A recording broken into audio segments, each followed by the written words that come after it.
सुंदर शुद्ध करे तत्काल जो है जग माही बरो सत्संगा। ये शुद्ध करता है, हृदय को पवित्र करता है।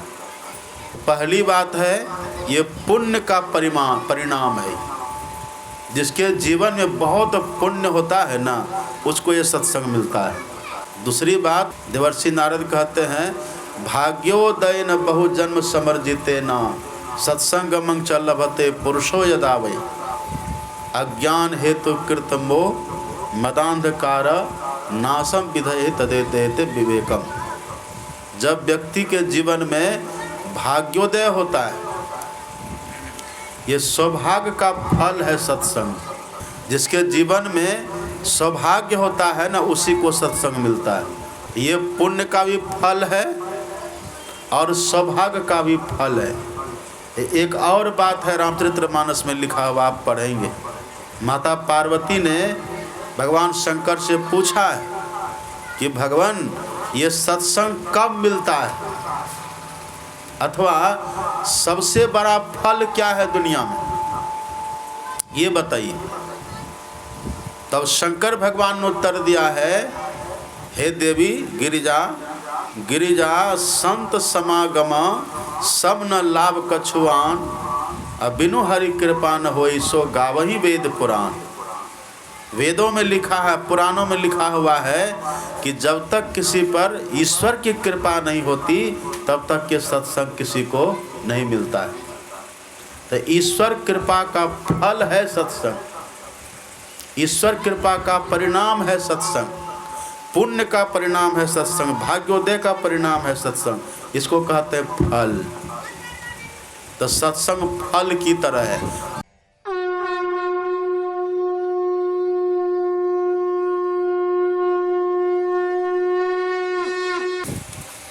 हम लोग यहाँ परमाराध्य संत सद्गुरु महाराज की असीम अनुकंपा से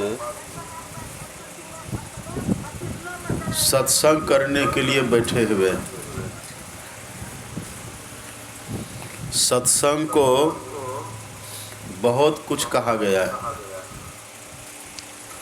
उसी में सत्संग को फल भी कहा गया। सत्संग एक फल की तरह है।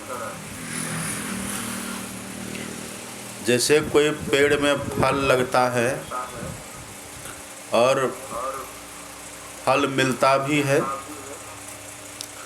कितने ऐसे फल होते जिसमें मिठास होती है, कुछ फल में कटुता होती है, और कुछ ऐसे भी फल होते हैं जिसमें गिरी नहीं होती है, बीज नहीं होता है।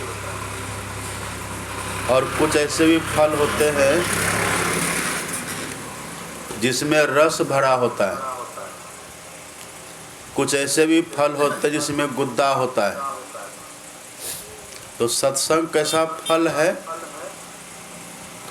सत्संग के लिए श्रीमद् भागवत में लिखा हुआ है, निगम कल्प तरोर गलितम फलम सुख मुखाद अमृत द्रव संजुतम पिबत भागवतम रसमालयम मुहुरहो रसिका भुवि भावुका। ये सत्संग जो फल है, ये पका हुआ फल है, सुपक्व फल है। और ये एक ऐसा फल है जिसमें न तो गुठली है और न तो छिलका है। दुनिया में आप देखेंगे ऐसा भी बहुत फल होता है जिसमें बीज नहीं होता है। जैसा आप चेरी फल कभी देखे होंगे, चेरी का जो फल होता है ना, वो देखने में अंगूर के जैसा लेकिन लाल लाल, उसमें बीज नहीं होता, बस वो गुद्देदार होता है और खाने में बहुत मीठा होता है। लेकिन अपने यहाँ जो फलों का राजा है, अपने यहाँ फलों का राजा कहते हैं आम के फल को। आम के फल की खासियत क्या है? आम के फल में गुठली भी होती है और छिलका भी होता है। और आम के फल में सभी फलों का सार होता है। तो बहुत तरह का फल है। वेदव्यास जी कहते हैं जो सत्संग रूपी फल है, ये एक ऐसा फल है जिस फल में न तो गुठली है और न तो छिलका है। गुठली किसको कहते हैं? जिसको हम खा न सके। आम की गुठली कोई खाता है? आम की गुठली कोई नहीं खाता है। आम का छिलका भी कोई खाते हैं? नहीं खाते। न तो आम का छिलका कोई खाते हैं, न आम की कोई गुठली खाते हैं। उसके रस को, उसके गुद्दा को लोग खाते हैं। ऐसे ही सत्संग एक ऐसा फल है जिसमें न तो गुठली है न तो छिलका है। कहने का मतलब त्याज्य कुछ है ही नहीं। सत्संग को सर्वग्राह्य कहा गया है।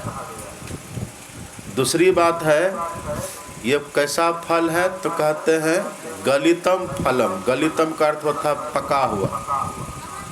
जो फल खूब बढ़िया से पक जाए उसको कहते गलितम फलम। कच्चा यदि फल हो ना, तो कच्चा फल जिसके मुंह में दांत नहीं है वो खा नहीं पाएगा। या जो बहुत बच्चा है जिसके मुंह में दांत अभी हुआ ही नहीं है, वह भी नहीं खा पाएगा, वह भी नहीं खा सकेगा। तो जो बच्चा है वह भी कच्चा फल नहीं खा पाएगा, और जो वृद्ध है जिसके मुंह में दांत झड़ गए वह भी नहीं खा पाते हैं। लेकिन यदि रस ही रस हो तब, अब रस किसी बच्चा को दे दीजिए तो बच्चा भी रस पी लेता है। किसी वृद्ध को दे दीजिए रस, जिसके मुंह में दांत ने, वह भी रस को पी लेता है, और जवान तो पी ही लेगा। तो सत्संग ऐसा ही फल है जिसमें न तो गुठली है न तो छिलका है, और रस ही रस भरा हुआ है। ये रस सबके लिए। बच्चा हो तो बच्चा भी रस पी सकता है। कोई बच्चा शांत होकर के सत्संग में बैठे सुने, उसको भी लाभ हो जाता है। ध्रुव जी को देखिए, ध्रुव जी मात्र 5 साल के थे, छोटा बच्चा थे, और नारद जी की बात को सुने, महान भक्त बन गए, उनको भी लाभ हो गया। ध्रुव तो फिर भी 5 साल का बच्चा था, सुन करके लाभ हुआ। अब प्रहलाद का तो जन्म भी नहीं हुआ था। आप भागवत को पढ़िएगा ना, तो प्रहलाद तो माँ के पेट में ही था। उनकी माँ का नाम था कयादु। प्रहलाद अपनी माँ के पेट में ही था, और तभी नारद जी ने उसकी माँ को सत्संग सुनाया था। तो माँ जो सत्संग सुनी थी ना, प्रहलाद की माँ, तो माँ के सुनने के प्रभाव से प्रहलाद पर भी असर पड़ गया। अब प्रहलाद को भी सत्संग का फल मिल गया। ये सत्संग ऐसा रस है, सत्संग ऐसा फल है, जिसका जन्म नहीं हुआ है उसको भी लाभ हो जाता है। और आपको आश्चर्य ये भी होगा, जो सशरीर है उनको तो लाभ होता ही है, जो जीवित है उनको लाभ होता ही है। यदि माँ के पेट में भी कोई जीवित हो बच्चा, अब माँ सत्संग को सुने तो उस बच्चा को भी लाभ हो जाता है। जन्म लेने के बाद भले बच्चा कुछ न समझे, लेकिन सत्संग में यदि जाके बैठ जाए, और चाहे उनके माता पिता उस बच्चे को सत्संग में बैठा दे, तो संतों के ज्ञान में, संतों के वचन में इतनी चेतना होती है, इतना पावर होता है, इतनी शक्ति होती है, उस बच्चे के हृदय में भी संतवाणी धस जाती है। सबको लाभ होता है। और आपको आश्चर्य होगा, जिंदा में तो सत्संग का फल मिलता ही है, मरने के बाद भी मिलता है। कितना बड़ा फल है देखिए। धुंधकारी का नाम सुने हैं ना आप लोग? धुंधकारी बड़ा पापी था, और धुंधकारी यद्यपि ब्राह्मण कुल में जन्म लिया, ब्राह्मण था, ब्राह्मण होकर के जन्म लिया, लेकिन शराब पीता था, जुआ खेलता था, शिकार करता था, तरह तरह का गलत काम करता था। उसका फल ये हुआ कि वही धुंधकारी मर करके भयंकर प्रेत हो गया। अब प्रेत बन करके वही धुंधकारी अपने घर जाता था। और धुंधकारी का छोटा भाई था गोकर्ण। गोकर्ण को डराता था, कभी भैंसा बन करके जाए, कभी गधा बन करके जाए, कभी कुत्ता बन करके, कभी गीदड़ बन करके, और तरह तरह का भयंकर भयंकर वो आवाज़ निकाले और गोकर्ण को डरावे। तो गोकर्ण ने कहा कि देखो तुम कोई भी हो, लेकिन हम तुमसे डरते नहीं हैं। हाथ में जल लिए और उनके पास जो गुरु मंत्र था, गुरु मंत्र पढ़ दिए। अब पढ़ करके उस प्रेत के देह पर छिड़क दिए। उस मंत्र में इतनी ताकत थी, उस मंत्र के प्रभाव से वो प्रेत स्थिर हो गया, शांत हो गया। और तब गोकर्ण ने पूछा, कौन हो तुम?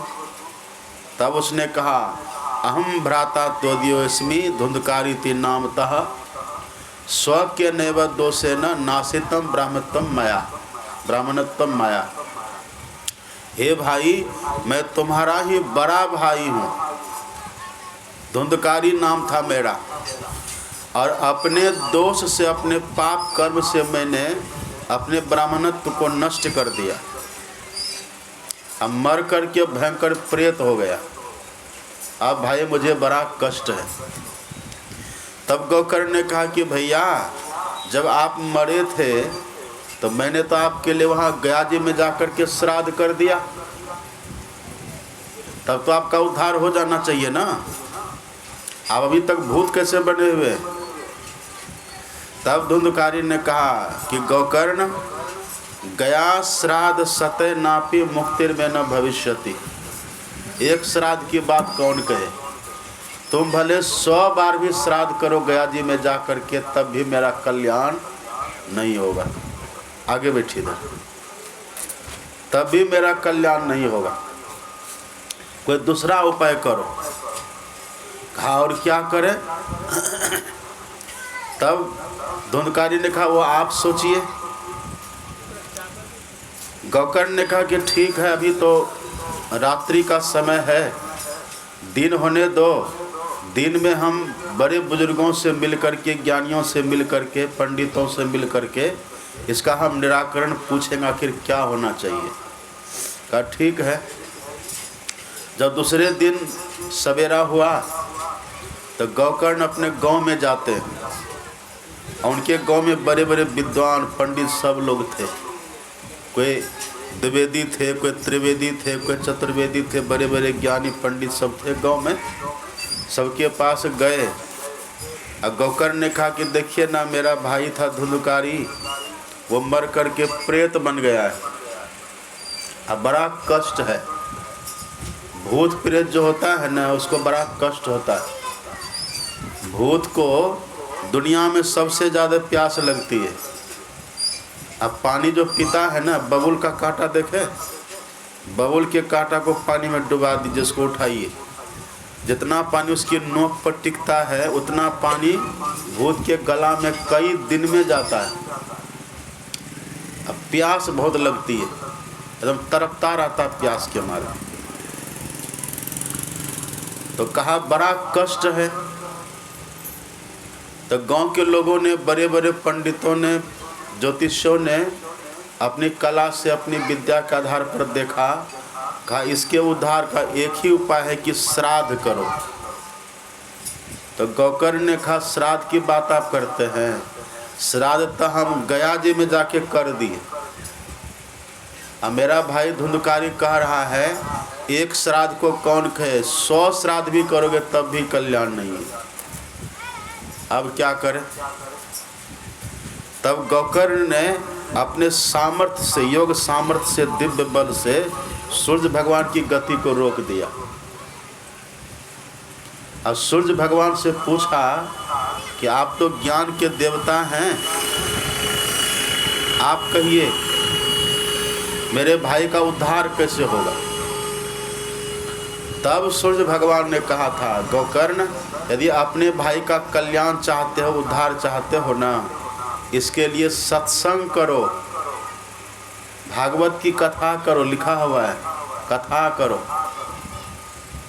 और जब कथा सत्संग तुम्हारे यहाँ होगा तो उसी के फल से तुम्हारे भाई का कल्याण हो जाएगा।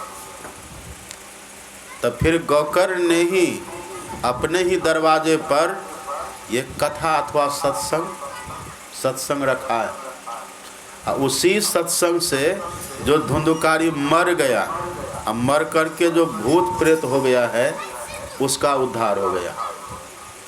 वही धुंधकारी बाद में भूत से उद्धार पा करके देवता बन गया है। ये कैसा फल है देखिए। जो अभी माँ के पेट में है उसको भी लाभ हो गया प्रहलाद को, और जो जन्म ले चुका है ध्रुव जी उनको भी लाभ हो गया।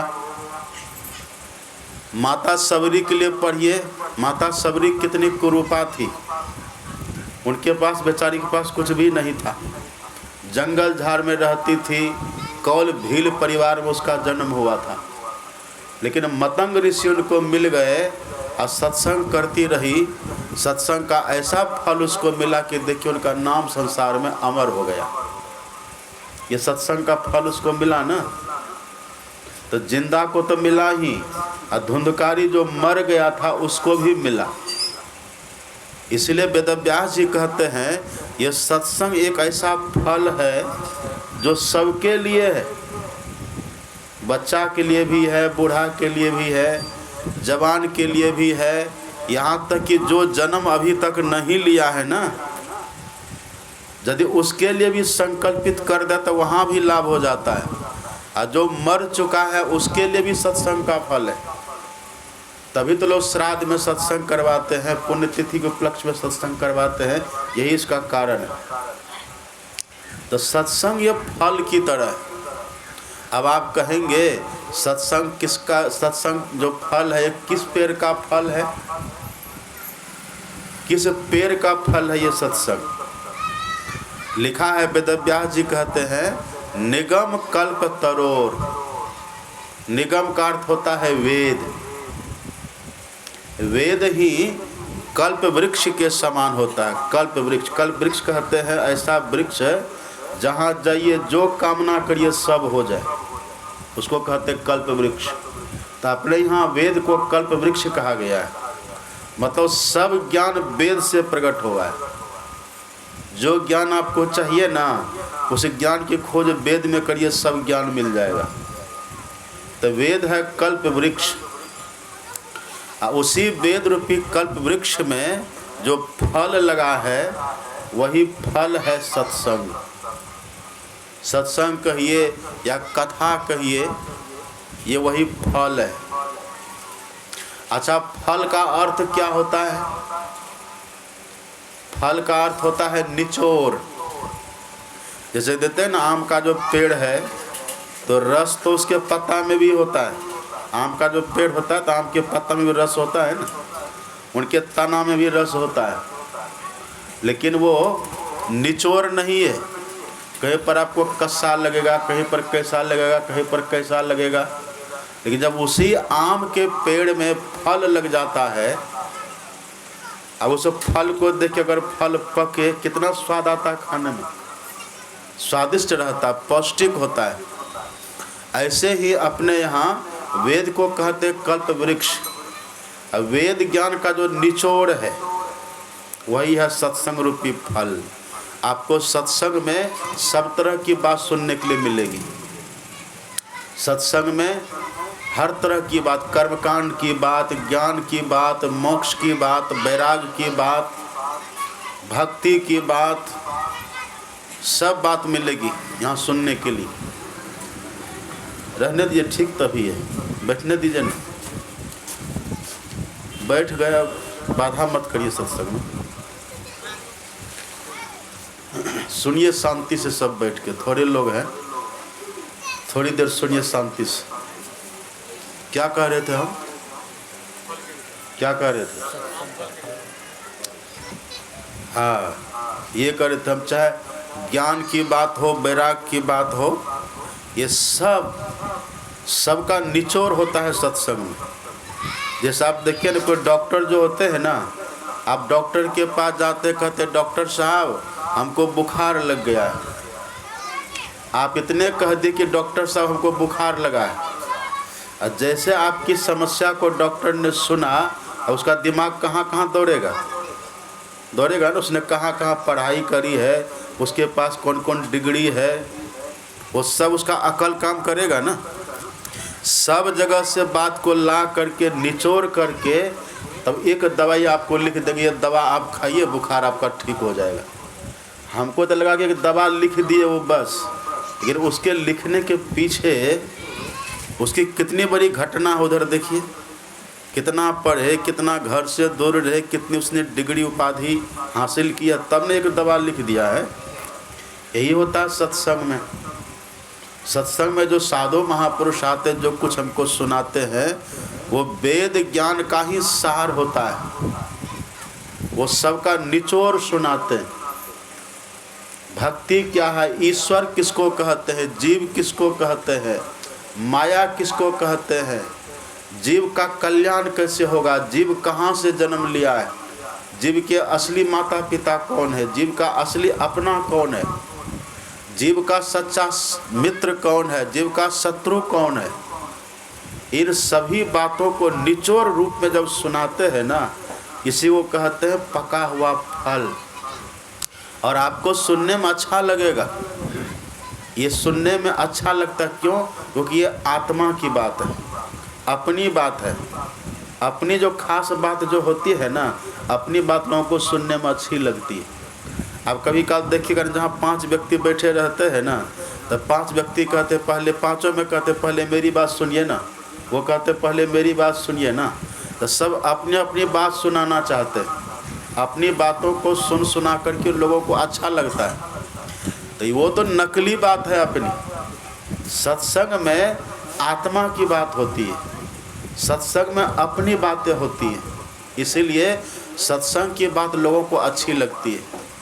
आप जा कर के देखिए ना, कोर्ट कचहरी में देखिए, वहाँ जो वकील सब रहते हैं, वकील के पास कितनी डिग्री, LLB किए हुए, उनके पास कितना ज्ञान, कितना अनुभव, उनका कितना एहसास होता है, लेकिन उनकी बातों को सुनने के लिए कहीं सभा नहीं लगती है। वो जाएंगे अपना बहस करेंगे, पैसा कमाएंगे, वो उनका वो कोर्ट कचहरी में ही चलेगा। कोई मास्टर साहब हैं, पढ़े लिखे बहुत हैं, सब कुछ ठीक है, अच्छी बात है, पर उसके बातों को बच्चे ही सुनेंगे, क्योंकि वहाँ शिक्षा की बात है ना, वही सुनेंगे। लेकिन साधु महात्मा जो होते हैं, साधु पुरुष जो होते हैं, संत महात्मा जो होते हैं, उनकी बात को सब कोई सुनते हैं। क्यों सुनते हैं सब कोई? क्योंकि साधु महात्मा आत्मा की बात करते हैं, परमात्मा की बात करते हैं, जीव के हित की बात करते हैं, जीव के कल्याण की बात करते हैं। इसलिए साधु महात्मा की बात सबको अच्छी लगती है, सबको अच्छी लगती है। बच्चे को भी अच्छी लगती है, और बड़े लोगों को भी अच्छी लगती है, पुरुष को भी अच्छी लगती है, सबको अच्छी लगती है। जो पढ़े लिखे उनको भी अच्छी लगती है, पढ़े लिखे नहीं है सबको बातें अच्छी लगती है। क्यों? क्योंकि संत महात्मा आत्मा की बात करते हैं। ये कैसा फल है? फल मतलब निचोड़, ये निचोड़ है। जैसे आम का फल आम के पेड़ का निचोड़ है, ऐसे ही ये जो सत्संग है ना, ये वेद ज्ञान का निचोड़ है। ये सुनने से अच्छा लगता है। और दूसरी बात है, फल का दूसरा अर्थ होता है परिणाम। फल कहते हैं परिणाम को। परिणाम किसको कहते हैं? परिणाम मतलब रिजल्ट, परिणाम। तो सत्संग एक परिणाम है, एक फल है। ये कैसा फल, कैसा परिणाम है? ये आप पढ़िए। सत्संग उसी को मिलता है, ये सत्संग रूपी फल उनको मिलता है। ये सत्संग जो है न, पुण्य का फल है। ये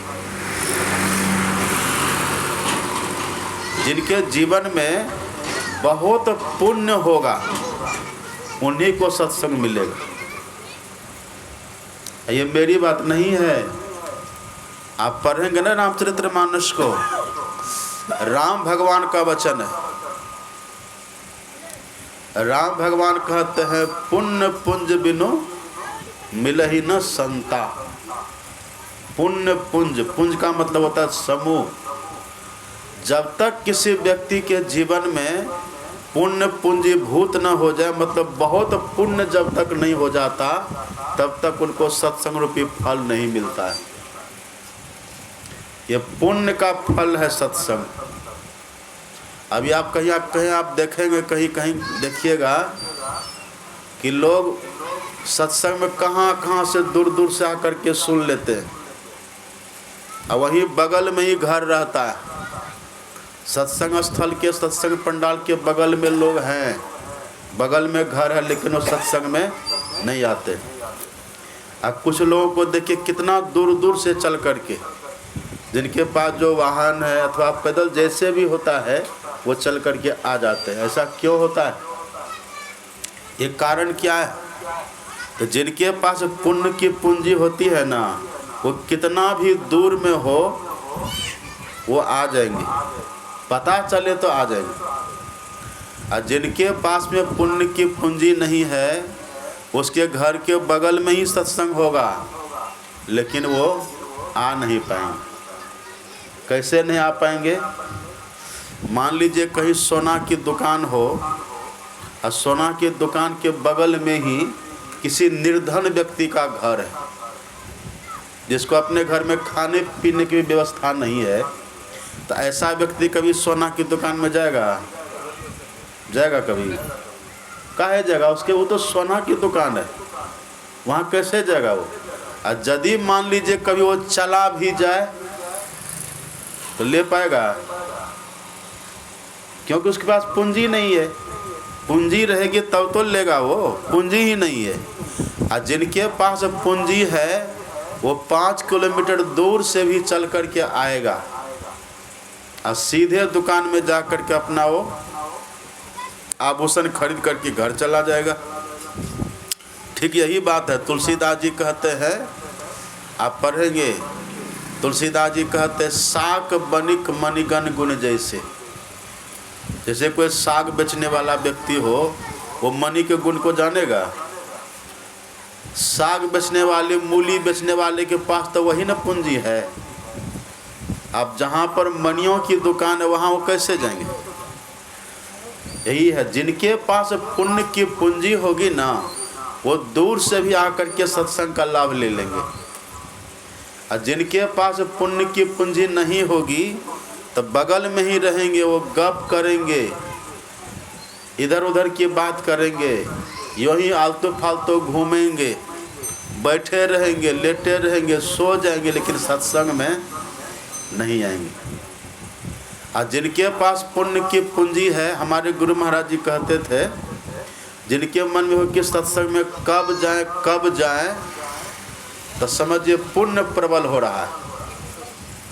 जिनके भीतर में ऐसा भाव जगे कि सत्संग में हम कब जाए हो रहा है, कब जाए, तो समझिए उनका पुण्य प्रबल हो रहा है। और जिनका मन सत्संग में जाने से बहाना बनावे, हाँ जाएंगे, अभी तो 2 दिन का न समय है, जाएंगे, शाम में जाएंगे, अपराह्न काल में जाएंगे, या कल जाएंगे, तो कहीं न कहीं कुछ न कुछ कारण जरूर है जो बहाना बना रहा है। अभी देखिए ना, हमको बुखार लगा हुआ है। अब बुखार का परिणाम क्या होता है? अभी थे हम झारखंड से इधर आए, साहिबगंज से गए गोड्डा से भागलपुर, रात वही विश्राम किए, इधर आए। अब जहाँ गए एक से एक भोजन बनता था, बाबा थोड़ा खाइए, लेकिन भीतर जो बुखार लगा हुआ था ना, अच्छा से अच्छा भोजन देख करके भी उबकाई आती थी, मतलब खाने का मन नहीं करता था। और जब खूब बढ़िया से बना करके देते थे, खाते भी थे हम, तो एकदम तीता नीम के जैसे लगता था, खाया ही नहीं जाए। तो हमको लगता था भोजन ही खराब बना है, भोजन ही गड़बड़ है। तब लोग कहते थे कि बाबा आपको जो बुखार लगा है ना, इसीलिए ऐसा लग रहा है, भोजन तो बहुत अच्छा है। हमने खूब बढ़िया से तेल, घी, मिर्च, मसाला जो पड़ना चाहिए ना, वो सब खूब बढ़िया से दे करके तब आपके लिए भोजन बनाए। लेकिन आपको तीता इसीलिए लग रहा है क्योंकि आपके भीतर बुखार है। अब बढ़िया से बढ़िया भोजन देते थे, एक दो रोटी खाई किसी तरह से छोड़ देते थे, खाया ही नहीं जाता था।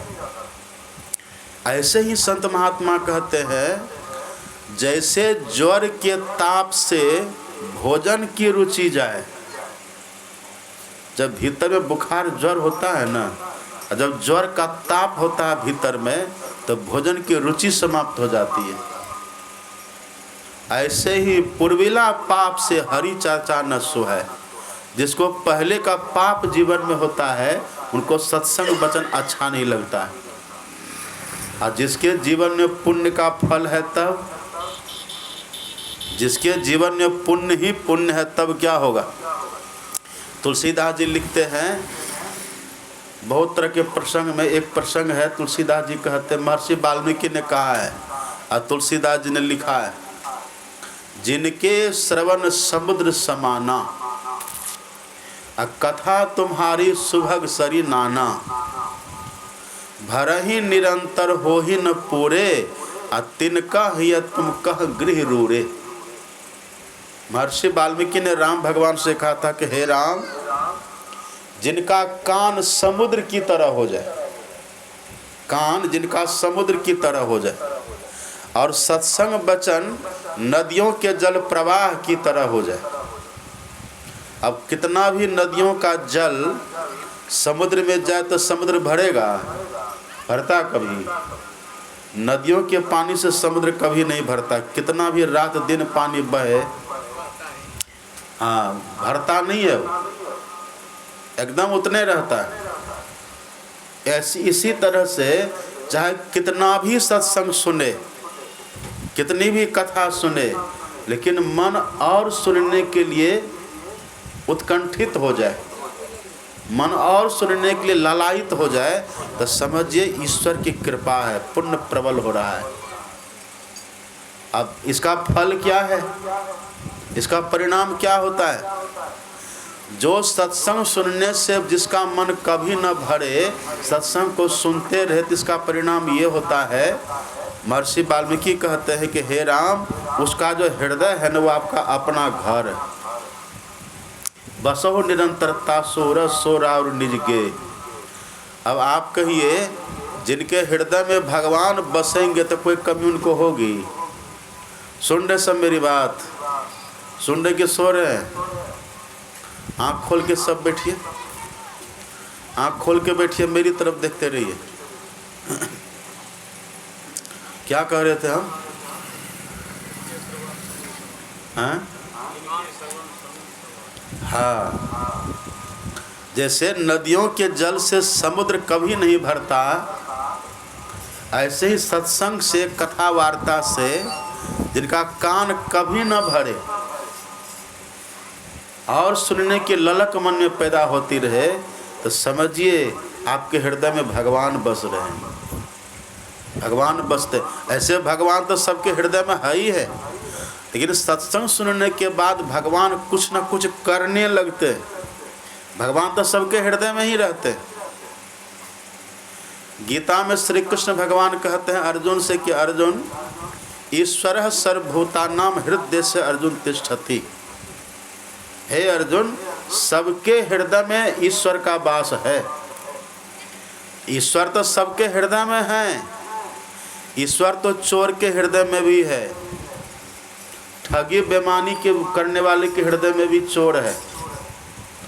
सबके हृदय में चोर है। सज्जन के हृदय में भी है, दुर्जन के हृदय में भी है, साधु के हृदय में भी है, असाधु के हृदय में, सबके हृदय में ईश्वर है।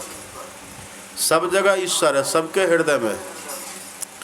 लेकिन सत्संगी जो सत्संग को श्रद्धा से सुने, प्रेम से सुने, मन उबे नहीं, तो वहाँ पर क्या होता, ईश्वर सक्रिय हो जाते हैं। परमात्मा वहाँ क्रियारत हो जाते हैं, सक्रिय हो जाते, कुछ न कुछ करने लगते हैं तो पहले से, लेकिन सत्संग सुनने के बाद वो सक्रिय होते हैं। क्या करते हैं वो? आप पढ़ेंगे भागवत को, लिखा हुआ है। वेदव्यास जी कहते हैं, प्रविष्टः कर्णरंध्रेण स्वानां भाव सरोरुहं धुनोति समलम कृष्ण शरीरस्य यथा शरत। जो सत्संग को खूब बढ़िया मन से सुनते हैं, एकाग्र मन से सुनते हैं, निद्रा को छोड़ करके सुनते हैं, गुनावन को छोड़ करके तब सुनते हैं, शांत मन से सुनते हैं, तो इसी सत्संग वचन के माध्यम से भगवान उनके हृदय में प्रवेश करते हैं। प्रविष्टः कर्णरंध्रेण, हृदय में प्रवेश करते हैं। अब वहाँ जाके करते क्या हैं? वहाँ जाके सो नहीं जाते, विश्राम नहीं करते भगवान। अच्छा, भगवान कभी सोते हैं? सोते हैं भगवान? मंदिर के भगवान भले सोते हैं। अब जाके देखिए ना, बड़े बड़े मंदिरों में लोग समय से भगवान को जगाते हैं, समय से भगवान को भोजन कराते हैं, समय से भगवान को सुलाते भी हैं। ये तो हमारा बनाया हुआ भगवान है। उनको हम प्रेम से सुलाते हैं, प्रेम से जगाते हैं, प्रेम से भोजन कराते हैं। लेकिन जो हकीकत में भगवान है और जो भगवान सबके हृदय में बसते हैं, वो भगवान कभी नहीं सोते।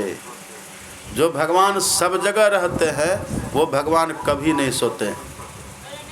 इसलिए संत ब्रह्मानंद स्वामी कहते हैं, यह प्रीतिकरण की रीति नहीं, प्रभु जागत है तू सोवत है। हम लोग सोते हैं, ईश्वर नहीं सोते। तो ईश्वर क्या करते हैं, भगवान क्या करते हैं?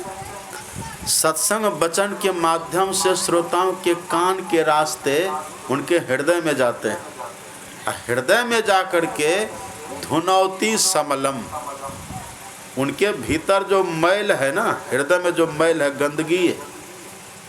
हृदय में गंदगी है कि नहीं? हृदय में मैल है। देह के मैल को तो सब देख लेते हैं, और दिल के मैल को देखते हैं। दिल की गंदगी को, दिल की मैल को तो सब नहीं देख पाते। देह की मैल को सब देख लेते हैं। और जो जहाँ के मैल को, जहाँ की गंदगी को लोग देखते हैं ना, तो उसको साफ करने का प्रयास भी करते हैं। शरीर हमारा है गंदा हो गया तो तुरंत नहा लेते हैं, साबुन लगाते हैं, साबुन शैम्पू लगा करके नहा करके हम देह की गंदगी को धो लेते हैं। तो देखते हैं तब ना, तब धो लेते हैं। लेकिन संत महात्मा कहते हैं, यदि देह गंदी है ना, अगर शरीर में थोड़ा गंदा लगा हुआ है, तो ज़्यादा नुकसान की बात ये नहीं है, ये खतरनाक उतना नहीं है। यदि दिल गंदा है, मन गंदा है ना, तो ये खतरनाक है, ये ज़्यादा खतरनाक है। जिसका मन गंदा रहता है ना, जिसका मन गंदा है, जिसका मन खराब है, वो गंगा स्नान भी करेगा तो गंगा उसके लिए बेतरनी हो जाएगी। जिसका मन खराब है ना, और कहे कि जाते गंगा नहाने के लिए हमको पुण्य होगा, और बेतरनी उसके लिए गंगा बन जाएगी। और जिसका मन शुद्ध हो गया है, यदि वो बेतरनी में भी नहा लेंगे तो उसको गंगा नहाने का फल मिल जाएगा। मन की शुद्धि चाहिए। इसीलिए आप लोग कहते भी है ना, मन चंगा तो कठौती में गंगा। कठौती में गंगा होती है, लेकिन मन चंगा, अगर मन शुद्ध है ना, मन पवित्र है ना, तो कठौती का पानी भी आपके लिए गंगा जल है। बैतरणी नदी का पानी भी गंगा जल है। अब मन अशुद्ध है ना, तो अशुद्ध मन वाले व्यक्ति गंगा को भी मलिन कर देता है। जिसका मन गंदा हो, गंगा को भी मलिन कर देगा। जिसका मन शुद्ध है ना, वो बैतरणी को भी गंगा बना देगा। जिसका मन अशुद्ध है, वो मंदिर को भी कसाई खाना बना देता है। और जिसका मन पवित्र है ना, वो कसाई खाना को भी मंदिर बना देता है। तो मन की ना बात है। जिसका मन शुद्ध हो गया है, तो हम लोग क्या करते हैं, हम लोग देह के मैल को देखते हैं, लेकिन मन के मैल को नहीं देखते। और साधु महात्मा कहते हैं, ये देह को कितना भी साफ कर लीजिए, देह को कितना भी स्वच्छ करिए, कितना भी इसको नहलाइए, धुलाइए, तेल साबुन लगाइए, इसको साफ करने से ठीक है, ये शिष्टाचार है, करिए, लेकिन इससे ज़्यादा लाभ नहीं है। आप देखने में अच्छे लगेंगे, साफ सफाई लगिएगा, लेकिन अगर मन किसी का साफ हो जाए तब, यदि मन किसी का शुद्ध हो जाए तब क्या होगा? अब मन की गंदगी क्या है? मन में मैल क्या है? अब राम भगवान का वचन पढ़िए। राम भगवान कहते हैं निर्मल मन जन सो मोहि पावा। भगवान कहते जिसका मन निर्मल है ना वो मुझे पालेगा। निर्मल मन जन सो मोहि पावा। लेकिन मन गंदा कैसे हो गया है? तो भगवान कहते हैं मोहि कपट छल छिद्र न भावा। जिसके मन में कपट का भाव है, जिनके मन में छल छद्म छुपा हुआ है, जिनके मन में छिद्रान्वेषण की भावना, छिद्रान्वेषण कहते हैं दूसरे का दोष देखना, जो दूसरे का दोष देखते फिरते हैं, भगवान कहते हैं उसका मन गंदा है, वो हमको नहीं पा सकता। जिनके मन में कपट है, छुपाव है, भीतर से है कुछ और मुंह से बोलते हैं कुछ, ऐसा जो कपटी व्यक्ति है ना, ऐसे कपटी व्यक्ति को भगवान कहते हम नहीं मिलते। तो जो छल करे उसको भगवान नहीं मिलते। तो जिसका मन निर्मल हो गया, जिसके मन में न छल है, न कपट है, न छिद्रान्वेषण की भावना है, जो दूसरे का दोष कभी न देखे, अपना दोष जो देखेंगे तब न अपना दोष को दूर करेंगे। अपना कपड़ा हमारा है, अपना कपड़ा का दाग दिखे तब न साफ करिएगा, और दूसरे का देखते फिरेंगे तो अपना कब साफ करिएगा। तो जो अपना दोष देखते हैं वो अपना सुधार करते हैं, और जो रात दिन दूसरे का दोष देखते फिरे तो वो क्या अपना सुधार करेगा। तो जिसका मन शुद्ध हो गया है, कबीरा मन निर्मल भया जैसे गंगा नीर, अब पाछे पाछे हरि फिरे कहत कबीर कबीर। अब देखिए एक बच्चा को देखिए, एक जवान को देखिए। बच्चा को आप देखिएगा तो बच्चा का शरीर गंदा रहता है, देखे कि नहीं? अब बच्चा को देखिए कहीं रोड पर बैठा हुआ है, कहीं मिट्टी पर लुढ़का हुआ बैठा हुआ है, उसके देह में धूल धूसर कीचड़, बच्चा के देह में क्या क्या लग जाता है। और फिर देखिए बच्चा के नाक से नेटा, आँख से कांची पिच्ची, है ना, थूक खकार मुँह से निकलते रहता है, कहीं सड़क उड़क पर कहीं बैठा हुआ रहता है। लेकिन बच्चा का मन बड़ा शुद्ध होता है, जानते हैं ना बात। इसलिए कहते हैं लोग बच्चा दिल का सच्चा। जवान है भले देह बड़ा चकाचक है, लेकिन मन में देखिए गंदगी कितनी है। मन में काम क्रोध लोभ मोह। हाँ, सबके साथ ऐसा नहीं है, बहुत ऐसा। अब बड़े का तन साफ रहता है, यदि बड़े का तन के साथ साथ मन भी साफ हो जाए ना, तब तो फिर कहना क्या। लेकिन मन साफ होगा कैसे? मन को साफ करने का साबुन कहीं बना है दुनिया में? तन को साफ करने का तो साबुन होता है, कपड़ा को साफ करने का साबुन होता है, लेकिन मन को कैसे साफ करिएगा? मन को साफ करने का साबुन क्या है? हाँ, मन को साफ करने का साबुन संत महात्मा का ज्ञान, संत महात्मा का उपदेश। इसलिए संत कहते हैं चल सतगुरु के हाथ भरा जह निर्मल पानी। सत्संगत में सौद ज्ञान का साबुन लीजिए। सत्संग में ज्ञान का साबुन मिलता है जिससे मन साफ होता है। रत्नाकर का नाम तो कौन नहीं जानता है? रत्नाकर इतना बड़ा पापी था। रत्नाकर के लिए कहते हैं इतना उसने वध किया था, इतने उसने हिंसा करी थी ना, ब्राह्मण के जनेऊ से कितनी गाड़ियाँ लद गई थी। 7 गाड़ी पर ब्राह्मण का जनेऊ भर गया था। इतने ब्राह्मण का वध किया था, सोचिए। ये रत्नाकर, कितना उसका मन गंदा होगा। और जो भी उसके पास जाता था वध कर देता था। ये तो ब्राह्मण का हाल, कितने क्षत्रियों का वध क्या होगा, कितने वैश्य का, कितने शूद्र का, कितने मनुष्य का वध उसने किया था, इसका कोई हिसाब नहीं था। एक घटना सतयुग की, बड़ा खूंखार था। उसके मन में जरा सा भी दया का भाव नहीं था, एकदम क्रूर हृदय। लेकिन संजोग से, ईश्वर कृपा से उधर से नारद जी चले जा रहे थे, देवर्षि नारद। देवर्षि, वो देवर्षि थे। नारद, नारद का अर्थ होता है जिनका वचन कभी रद्द न हो, जिनका वचन कभी गलत न हो, उसको कहते हैं नारद। तो नारद जी चले जा रहे थे। अब नारद जी ने जैसे देखा रत्नाकर को, रत्नाकर ने जैसे देखा नारद को, तो रत्नाकर अपना कुल्हाड़ी संभाल लिया, फरसा, और चला नारद जी को कत्ल करने के लिए। नारद जी डरे नहीं। जो सच्चे साधु पुरुष होते हैं ना, जो ऋषि महर्षि मुनि महात्मा होते हैं, उनको मृत्यु का भय नहीं होता है। इसका मतलब ये नहीं कि वो ढीठ होते हैं, ढीठ नहीं होते।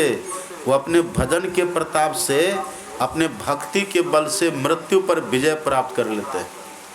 आप उनके भले देह को कत्ल कर दीजिएगा, पर उनको कोई कष्ट नहीं होता। वो मर करके भी मुस्कुराते हैं, वो जल करके भी मुस्कुराते हैं।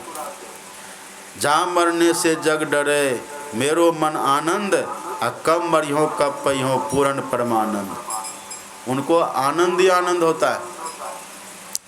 तो नारद जी डरे नहीं। रत्नाकर गया, अपना फरसा संभाला, कुल्हाड़ा संभाला मारने के लिए। नारद जी ने कहा कि सुनो सुनो, अब देखिए नारद के पास ज्ञान है। अब कौन सा ज्ञान है? ये पढ़ा लिखा हुआ ज्ञान है।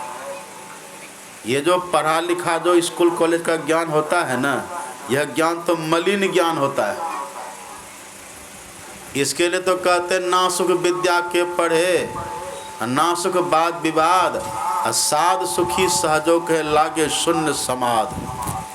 समाधि में जो ज्ञान होता है ना, उस ज्ञान में बहुत ताकत है। समाधि वाला ज्ञान में बड़ा बल होता है। जैसे आप एक कोई गोली ले लीजिए, बंदूक की गोली हाथ में लीजिए और उसको ऐसे फेंकिए, तो कोई मरेगा उससे? थोड़ी बहुत चोट भले लग जाए। उसी गोली को आप पिस्तौल में भर करके चलाइए, फिर जिसको लगे तो बचेगा। पिस्तौल में भरी हुई गोली वो मार देती है, और ऐसे फेंकी हुई गोली बस केवल चोट देती है। ऐसे ही जो साधु महात्मा होते, जिनको समाधि का ज्ञान होता है ना, समाधि का ज्ञान व्यक्ति के भीतर के संशय का नाश कर देता है, मोह को मार देता है, अज्ञानता को खत्म कर देता है। लेकिन जिनके पास ये समाधि वाला ज्ञान नहीं है, तो वो ज्ञान भले किसी को मनोरंजन कर देगा, थोड़ी देर के लिए आनंद दे देगा, लेकिन शाश्वत नहीं होता। तो नारद जी के पास अनुभव ज्ञान था। नारद जी ने देखा रत्नाकर को, रत्नाकर उनके सामने गया, और दो चार बात नारद जी ने ऐसी ऐसी कह दी उसको। उसी दो चार बात का ऐसा असर पड़ा रत्नाकर पर, वो कत्ल करना छोड़ दिया। देखिए कैसा धोता है ये। इसलिए कहते हैं सत्संगत में सौद ज्ञान का साबुन। संत महात्मा का जो ज्ञान होता है ना, वो ऐसा साबुन की तरह होता है जो व्यक्ति के दिल को साफ कर देता है। वो रत्नाकर ने सुना, उनका दिल साफ हो गया, पाक हो गया। अब वही रत्नाकर बाद में दीक्षा लिया, साधना किया, भजन किया, और भजन के प्रताप से वही महर्षि वाल्मीकि बन गए। तो यही ना ज्ञान हुआ ना। तो वेदव्यास जी कहते हैं जो सत्संग को श्रद्धा मन से सुनते हैं ना, तो सत्संग वचन के माध्यम से भगवान श्रोता के हृदय में पधारते हैं। और हृदय में जा कर के मतलब कैसा, महर्षि वाल्मीकि कहते हैं यदि कोई सत्संग को ठीक से सुने, जिसका कान समुद्र की तरह हो जाए। अब भगवान का सत्संग कथा नदियों के जल प्रवाह की तरह। तो इसी वचन के माध्यम से भगवान श्रोताओं के हृदय में प्रवेश करते हैं। अब वहाँ जाके भगवान सो नहीं जाते, भगवान बैठे नहीं रहते, हृदय में जाकर के सक्रिय होते। क्या करते हैं? अब दिल की सफाई करते हैं। अब देखिएगा, जो पहले चोरी करते थे, डकैती करते थे, बेईमानी करते थे, नशाखोर जो थे, वो सत्संग में जाने के बाद धीरे धीरे धीरे धीरे सब दुर्गुण को छोड़ने लग जाते हैं। ये कैसे छोड़ते हैं? वो उनको भीतर से प्रेरणा होती है। उनको भीतर से ऐसा विचार जगता है कि धीरे धीरे सब दुर्गुण से वो मुक्त हो जाते हैं, दुर्गुण से वो बच जाते हैं। यही है, सत्संग से दिल साफ होता है। सुंदर शुद्ध करे तत्काल जो है जग माही बरो सत्संगा। ये शुद्ध करता है, हृदय को पवित्र करता है। तो पहली बात है, ये पुण्य का परिणाम है। जिसके जीवन में बहुत पुण्य होता है ना, उसको ये सत्संग मिलता है। और दूसरी बात भगवान कहते हैं, और देवर्षि नारद का वचन है। देवर्षि नारद कहते हैं, भाग्योदय न बहु जन्म समर्जिते न सत्संगमं च लभते पुरुषो यदा वै अज्ञान हेतु कृतमो मदांधकार नासम विधये तदेते विवेकम। जब व्यक्ति के जीवन में भाग्योदय होता है, ये सौभाग्य का फल है सत्संग। सत्संग सौभाग्य का फल है। जिसके जीवन में सौभाग्य होता है ना, उसी को सत्संग मिलता है। ये पुण्य का भी फल है और सौभाग्य का भी फल है। एक और बात है, रामचरितमानस में लिखा हुआ, आप पढ़ेंगे। माता पार्वती ने भगवान शंकर से पूछा है कि भगवान ये सत्संग कब मिलता है, अथवा सबसे बड़ा फल क्या है दुनिया में, ये बताइए। तब शंकर भगवान ने उत्तर दिया है, हे देवी गिरिजा संत समागम सब न लाभ कछुआन बिनु हरि कृपा न होई सो गावही वेद पुराण।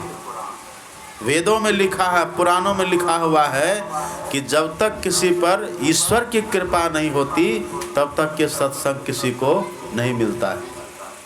तो ईश्वर कृपा का फल है सत्संग, ईश्वर कृपा का परिणाम है सत्संग, पुण्य का परिणाम है सत्संग, भाग्योदय का परिणाम है सत्संग। इसको कहते हैं फल। तो सत्संग फल की तरह है। आपसे कोई पूछे ना सत्संग क्या, तो कह दीजिए सत्संग फल है। कैसा फल है? तो ये वेद रूपी कल्प वृक्ष का फल है सत्संग। कैसा फल है ये पुण्य का फल है सत्संग। कैसा फल है ये? तो सौभाग्य का फल है सत्संग। कैसा फल है सत्संग? तो तुलसीदास जी कहते हैं, भगवान शंकर कहते हैं, ईश्वर कृपा का फल है सत्संग। अब भगवान शंकर झूठ बोलते हैं? भगवान शंकर झूठ बोलेंगे? आपको लग रहा है? भगवान शंकर तो ऐसे सत्यवादी हैं, एक झूठ के चलते भगवान शंकर ने सती को सदा के लिए त्याग दिया है। एक झूठ कहा था सती ने, राम भगवान की परीक्षा कर लिया। और जब शंकर भगवान ने पूछा कि परीक्षा तूने ले ली, कहा कछु न परीक्षा लेने गोसाई, मैंने कोई परीक्षा नहीं ली। इसी बात को शंकर भगवान बाद में ध्यान करके जान गए। तब भगवान शंकर ने कहा कि तुम मेरी पत्नी होकर के झूठ बोलती है, जाओ आज से मैं तुमको त्याग देता हूँ। एक झूठ के चलते जो भगवान शंकर अपनी पत्नी को त्याग दे, समझे कितने बड़े सत्यवादी होंगे वो। अब वे भगवान शंकर कहते हैं कि देवी, ये जो सत्संग है ना, ये ईश्वर कृपा का फल है। मतलब क्या हुआ? अभी इतना जो सब यहाँ बैठे हुए सत्संग में, या तो इसमें किसी के पुण्य का परिणाम सत्संग है, किसी का बहुत पुण्य हुआ तो सत्संग में आके बैठ गए, या किसी का सौभाग्य जगा तो सत्संग में आके बैठ गए, या किन्हीं पर ईश्वर की कृपा हुई सत्संग में आके बैठ गए। और सत्संग में आकर के बैठे, तब निगम कल्प तरोर जो वेद रूपी कल्प वृक्ष है उसका फल निचोड़ मिलेगा। तो यही इसका सत्संग का कारण है। अगर ये कोई कारण न हो जीवन में तो सत्संग मिलता ही नहीं। अब सबसे बड़ी बात देखिए क्या है। आप देखते हैं ना, ये बच्चे सबको भगाइए यहाँ से। आप देखिए ना, आम का फल देखिए आप, आम का जो गुठली होता है उस गुठली में भी पेड़ बनाने की ताकत होती है कि नहीं? अब आम की गुठली लगा दीजिए, उसमें देखिए फिर पेड़ लग जाता है। तो आम का फल भी है और साथ साथ वो मूल भी हो जाता है ना, बाद में जड़ भी बन जाता है कि नहीं? ऐसे ही जब इस सत्संग हम लोग कर रहे हैं ना, ये सत्संग फल तो है ही है और साथ साथ ये मूल भी है। आप कहेंगे कैसा मूल है? तुलसीदास जी लिखते हैं, सत्संगति मुद मंगल मूला, सत्संगति मुद मंगल मूला और सोई फल सिद्धि सब साधन फूला। ये सत्संग क्या है? ये सत्संग ये सत्संग आनंद और कल्याण का मूल है। अब फल किसका है? ईश्वर कृपा का फल, पुण्य का फल, भाग्योदय का फल है सत्संग। अब मूल किसका है? आनंद और कल्याण का मूल है ये। आनंद और कल्याण की जड़ है ये। और जड़ किसको कहते हैं? मूल किसको कहते हैं? जहाँ से प्रकट होता है। आम का पेड़ तो जड़ से ना शुरू है। तो आनंद और कल्याण रूपी फल जो है ना, आनंद और कल्याण की जड़ है ये सत्संग, मूल है सत्संग। आनंद कहते किसको है? आनंद किसको कहते हैं? देखिए, एक होता है सुख, सुख का उल्टा क्या होता है? दुख होता है। एक होता है लाभ, लाभ का उल्टा क्या होता है? हानि। दिन का उल्टा क्या होता है? रात। आनंद का उल्टा क्या होता है? शोक तो हर्ष का उल्टा होता है, हर्ष का उल्टा शोक। आनंद का उल्टा बताइए कोई बताइए आनंद का उल्टा है कोई? कलह। कलह तो विग्रह, कलह विग्रह वो अलग चीज़ है। आनंद का उल्टा क्या होता है? आप पढ़िएगा ना व्याकरण में, आनंद का उल्टा होता ही नहीं है। आनंद का विपरीत शब्द होता ही नहीं है। हम लोगों ने बहुत ढूंढा है, आनंद का उल्टा नहीं होता। क्यों नहीं होता? आनंद जब एक बार किसी को मिल जाता है ना तो छूटता नहीं है। और आनंद है क्या? आनंद किसको कहता? आनंद क्या है? आनंद है परमात्मा का स्वरूप, ईश्वर का स्वरूप है आनंद। अभी सुने ना पाठ में, अभी पाठ में आपने सुना होगा कि वेद भगवान कहते, हे मनुष्यों, जगत प्रसव करता ईश्वर का तत्व ज्ञान पाने के लिए सबसे पहले बुद्धि योग करो।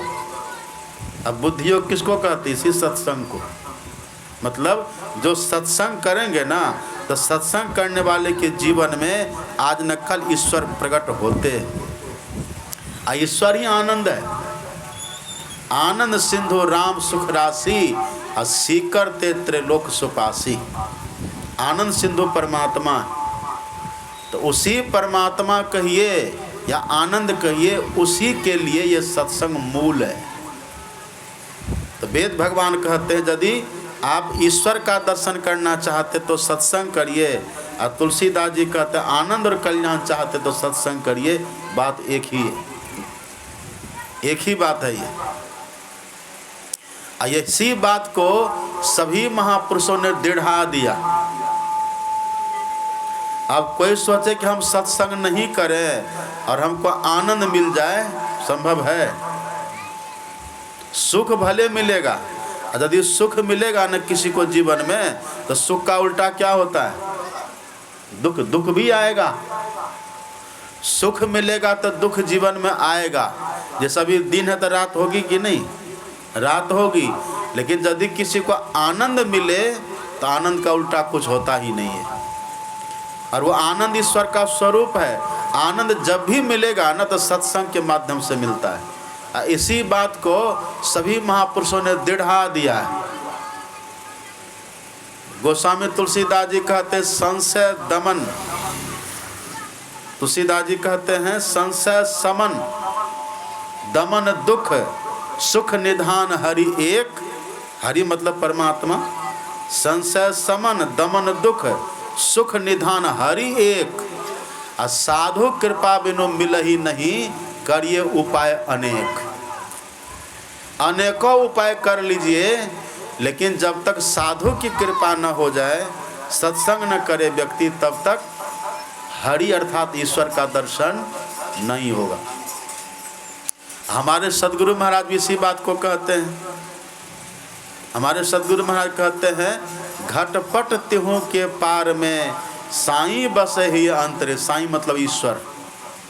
घटपट, घट का मतलब भीतर, घट का अर्थ घड़ा भी होता है, घट का मतलब भीतर भी होता है। तो सबके भीतर में 3 पर्दा लगा हुआ है। घटपट, हमारे गुरु महाराज जी कहते हैं, घटपट तिहु के पार में, मतलब अपने भीतर में जो 3 पट लगा हुआ है, उसके पार में साईं बस ही अंतरे, मतलब ईश्वर का वास है। कौन सब 3 पर्दा है? आंख बंद करिए, अंधकार पहला पर्दा है। अंधकार के पार में प्रकाश दूसरा पर्दा है। प्रकाश के पार में शब्द तीसरा पर्दा है। और शब्द के परे निःशब्द, वही है परमात्मा का परम धाम।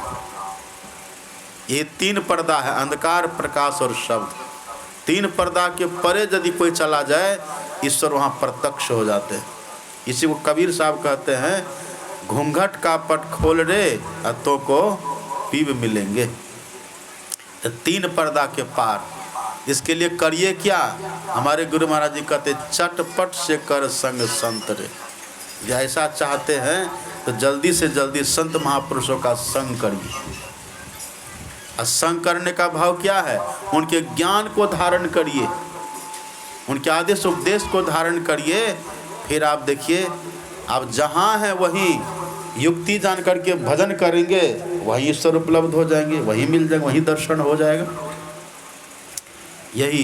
लेकिन एक बात और देखिए, सत्संग का फल तो है आनंद और कल्याण, लेकिन फल बिना फूल के लगता है? फल बिना फूल के लगेगा? कोई भी जो अच्छा फलदार पेड़ होता था, पहले फूल न लगता है। हम लोग जब घर गांव में रहते थे, जिलेबी का फल देखे, जिलेबी खाए? जिलेबी में जब फूल लगता था, तब ये लग्गी जाते थे काटने के लिए, बांस की लग्गी काट के लाते थे। पहले से लग्गी काट के तैयार रखते थे, क्योंकि अब फूल लग गया ना, फूल लगने के बाद पता चल जाता था फल लगेगा। लग्गी काट करके तैयार रहते थे कि जलेबी तोड़ तोड़ करके खाना है। तो जैसे पेड़ में फूल लगे तो समझो फल भी लगेगा। ऐसे ही ये सत्संग जो है, इसका फल है आनंद, ईश्वर।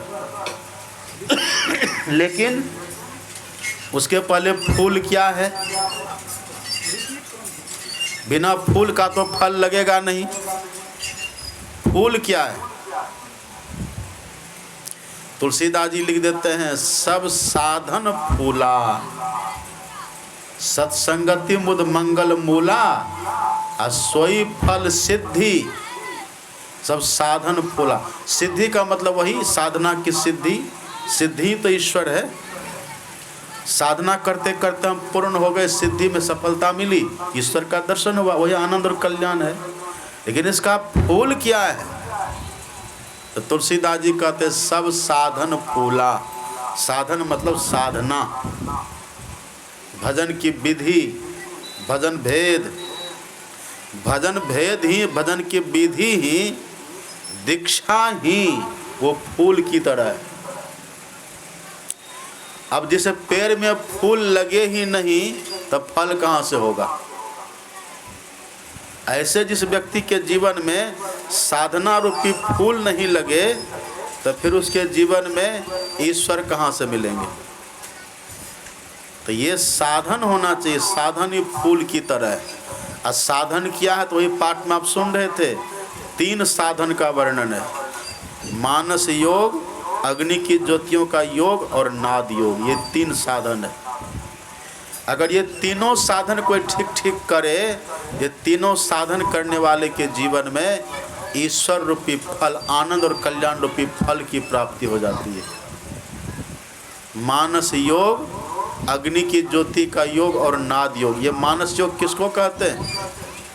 मानस योग में मानस जप और मानस ध्यान होता है। मानस जप कहते हैं जो मंत्र हमको गुरु दीक्षा में बतला दिया, उस मंत्र को मन ही मन जपना, न ओठ हिले, न जीभ हिले, न श्वास से जपे, बस मन ही मन जपना, यह है मानस जप। अब मानस जप जिनका सिद्ध हो जाता है तो मानस प्रणाम करके निकल, प्रणाम कर लीजिए, चले जाइए।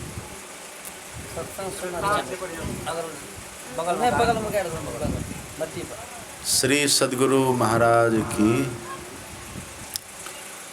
तो जो हमारे इष्ट हो ना, इष्ट का दर्शन करने के लिए मानस ध्यान करना चाहिए।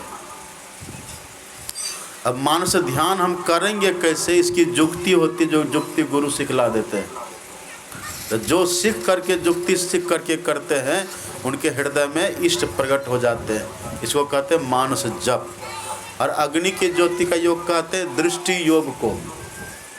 दृष्टि योग कहिए या इसी को बिंदु ध्यान कहिए, एक ही बात है। ये ध्यान करने से अंधकार का पर्दा खत्म हो जाता है। आंख बंद करने पर जो अंधकार दिखता है ये खत्म हो जाता है, प्रकाश हो जाता है। और जैसे भीतर में प्रकाश हुआ तो सबके मन की बात को जानिएगा, पर कहना नहीं है, कह दीजिएगा तो फिर सब खराब हो जाएगा।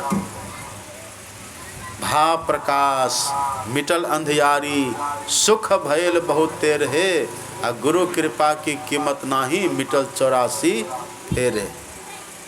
जब लग नहीं निज हृदय प्रकाश, अरु विषय आस मन माही, और तुलसीदास तब लग जग जोनी, भ्रमत सुख सपने हो नाही। जब तक भीतर में अंधकार है तब तक 84 का चक्कर रहेगा, और जैसे भीतर में प्रकाश हो गया 84 का चक्कर खत्म। फिर जब भी जन्मेंगे मरेंगे तो मनुष्य ही बनेंगे। प्रकाश मंडल का साधक बहुत पावरफुल हो जाता है। वो चाहे तो रोगी को स्वस्थ कर सकता है, वो चाहे तो मुर्दा को जिंदा कर सकता है, इतना सामर्थ्य आ जाता है। और किसके भीतर में क्या चल रहा है सब वो जान जाते हैं। कौन कब मरेगा ये भी जानते हैं, और कौन मर करके कहाँ जाएगा ये भी उनको पता है, और कौन कहाँ से जन्म लेते हैं वो भी उनको पता होता है। सब कुछ जानते, जान ही तिहु काल कर ज्ञान, तीनों काल का ज्ञान उसको प्रत्यक्ष हो जाता है, इतना सामर्थ्य आ जाता है।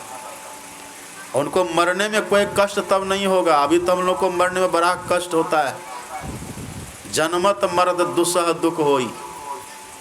हमारे सदगुरु महाराज ने तो रटा दिया हम लोगों को। रोज हम लोग गाते हैं, आवागमन सम दुख दूजा है नहीं जग में कोई। आवागमन का अर्थ होता है जन्मना मरना, ये सबसे बड़ा दुख है। ये दुख से छूट जाते हैं वो, 84 लाख में नहीं जाते। और जिसको अपने भीतर में नाद मिल गया, ब्रह्मनाद मिल गया, तो ब्रह्मनाद पाने वाले को आत्मदृष्टि खुल जाती है। आत्मदृष्टि जैसे खुली, अपना दर्शन हुआ, अपना दर्शन करने वाले ईश्वर का दर्शन कर लेते हैं, उनका पूर्ण कल्याण हो जाता है। यह आनंद और कल्याण, ये साधन जिसके पास है, साधन है फुल। मानस जप, मानस ध्यान, दृष्टि योग और नदानुसंधान, ये 4 साधन जो करेंगे तो उनके जीवन में आनंद और कल्याण रूपी फल लगेंगे। ये सब उनको लाभ मिलेगा। सत्संगति मुद मंगल मूला, अस्वई फल सिद्धि सब साधन फूला। आनंद और कल्याण की जड़ है सत्संग, इसमें सिद्धि रूपी फल लगते हैं, लेकिन तब जब जीवन में साधन रूपी फूल हो। ये ध्यान रखना चाहिए। इतना यदि कोई ध्यान रखे और अभ्यास करे तो मानव जीवन सफल और सार्थक हो जाता है।